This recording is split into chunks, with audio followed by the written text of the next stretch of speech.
Friends, see Karishma Bansal from my future academy. आज अपन लोग वाइल्ड लाइफ डाइवर्सिटी से चालू करने वाले हैं। वाइल्ड लाइफ डाइवर्सिटी, चलो स्टार्ट करते हैं। There is a large diversity in climate and physiography in India.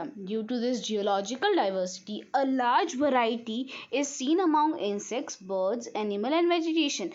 There are about 15 lakh species of animals and birds in the world. Out of this, 81251 species are found in India. India stands 12th in the world in terms of biodiversity. ऐसा बोल रहे हैं क्योंकि climatic conditions और geographic factors इतने different है, उस वजह से अपने इंडिया में बहुत ज़्यादा क्या देखी जाती है, जियोग्राफिकल डाइवर्सिटी देखी जाती है। ऐसा बोलते हैं टोटल 15 लाख स्पीसीज है। स्पीसीज मतलब वैरायटी है एनिमल और बर्ड्स की, जिसमें से 81,251 स्पीसीज कहाँ पाई जाती है, इंडिया में भी पाई जाती है। इंडिया का रैंक बायोडाइवर्सिटी में कौन सा है, 12th। कौन सा है, 12th, याद रखना 12th, ठीक है।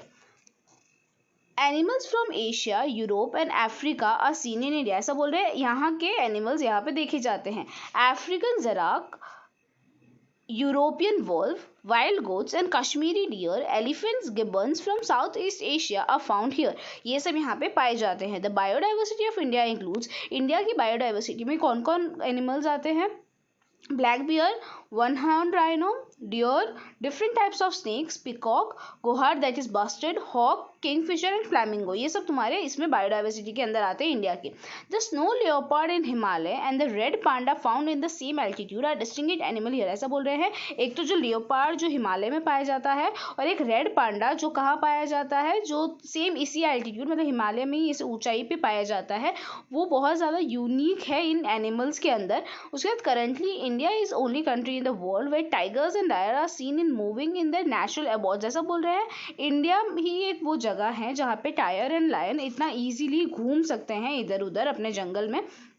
Currently, India is only country in the world, ठीक है। During winter, migratory birds from distinct places throng into the watershed area of Kilodev National Park, Bharatpur and नाल सरोवर इन गुजरात टू स्पेंड विंटर। ऐसा बोल रहे हैं अभी है ना विंटर के टाइम बहुत सारे माइग्रेटरी बर्ड मतलब जो दूसरी कंट्री से इंडिया में आते हैं, वो कहाँ आते हैं, नेशनल पार्क भरतपुर, फिर ये नाल सरोवर, यहाँ पे अपने आके क्या करते हैं, अपना विंटर स्पेंड करते हैं। Sea turtle comes to lay egg along the sea coast of Odisha. Odisha में जो सी टर्टल्स होते हैं ना, वो सैंड कोस्ट के यहाँ पे आके अपने क्या देखे जाते हैं, अंडे देखे जाते हैं। इंडियन पैथॉन, वेरियस टाइप के स्नेक्स भी इंडिया में पाए जाते हैं और वो बहुत ज़्यादा क्या है, बहुत ज़्यादा फेमस है। Wild life on extinction, extinction मतलब खत्म होने के कगार पे है, डेंजर में है। Today many wild animals in the world are on the verge of extinction. Tigers are found throughout India during last century.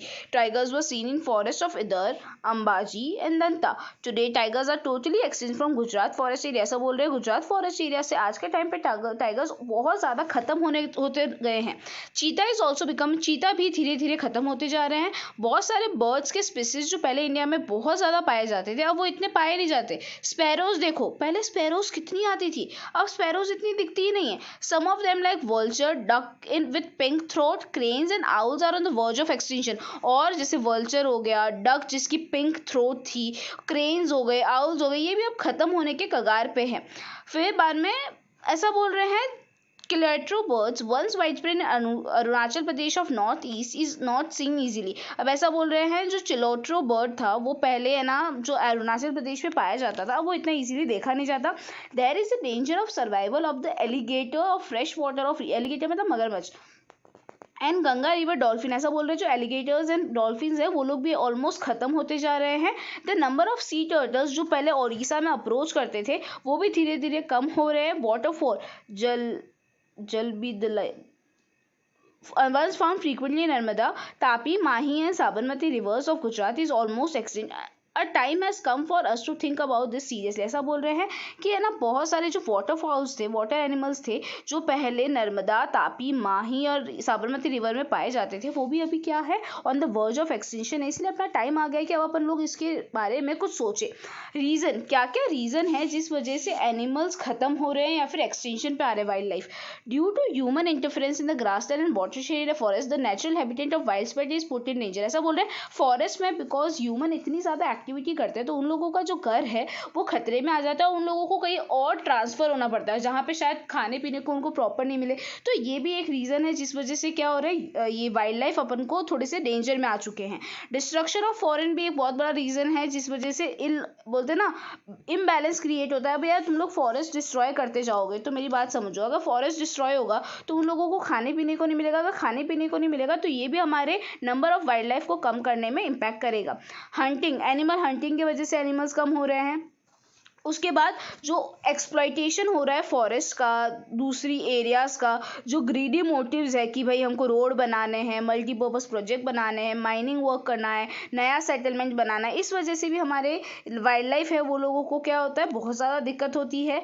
Forest land होती है उसके ऊपर are being encroach for grass, fuel and for grazing. ऐसा बोल रहे हैं forest आज के टाइम पे क्या हो रहा है, उसके वहाँ पे फ्यूल के लिए, ग्रेजिंग के लिए, ये सब चीज़ों के लिए यूज़ हो रहा है। फॉरेस्ट फायर्स की वजह से भी बहुत सारे स्पीसीज जल के मर जाते हैं। जैसे जब ऑस्ट्रेलिया में वो हुआ तब ऑस्ट्रेलिया में बहुत सारे कैंगरूज की भी डेथ हो गई थी। When the forest fire occur at the time of rearing the young ones of the birds और hatching the eggs, it create a negative impact on number of wild life. ऐसा बोल रहे हैं अगर फॉरेस्ट फायर तब हो रहा है जब हमारे बहुत सारे वाइल्ड लाइफ, बहुत सारे जो बोलते ना बर्ड्स एंड एनिमल्स यंग है या फिर उनके अभी बोलते ना एग अभी सिर्फ बाहर आए पर बच्चे अभी तक बाहर नहीं आए, तो भी हमारे जो वाइल्ड लाइफ है उनकी नंबर्स बहुत कम हो जाएंगे।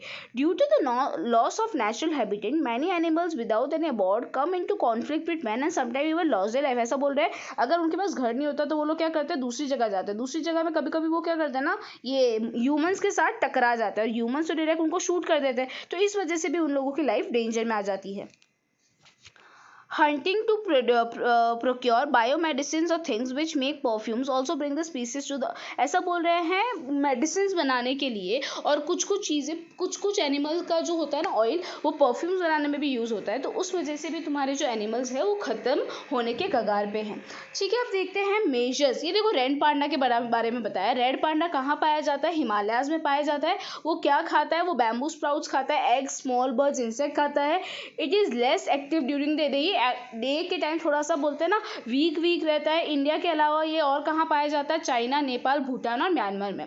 Measures of prevention of wild life को किस तरह से बचाया जा सकता है उसके बारे में पढ़ते हैं। अपना एटीट्यूड फॉरेस्ट के टूवर्ड्स चेंज करना पड़ेगा। अपन लोगों को उसको अनलिमिटेड मीन नहीं समझना है। अपन को ये नहीं देखना है कि फॉरेस्ट अनलिमिटेड, अपन को ये समझना पड़ेगा कि फॉरेस्ट अनलिमिटेड नहीं है, फॉरेस्ट लिमिटेड ही है और वो हमारे वाइल्ड लाइफ का क्या है, घर है। अगर हम फॉरेस्ट डिस्ट्रॉय करेंगे तो हमारा जो वाइल्ड लाइफ है उसको भी बहुत ज़्यादा क्या होगा, नुकसान होगा। Maintain the balance between number of herbivores and carnivores forest. For this step like maintaining the water resources and even restriction on grazing और domestic animal should be taken. ऐसा बोल रहे हैं हार्बीवरस और कार्निवरस के बीच में एक बैलेंस होना चाहिए।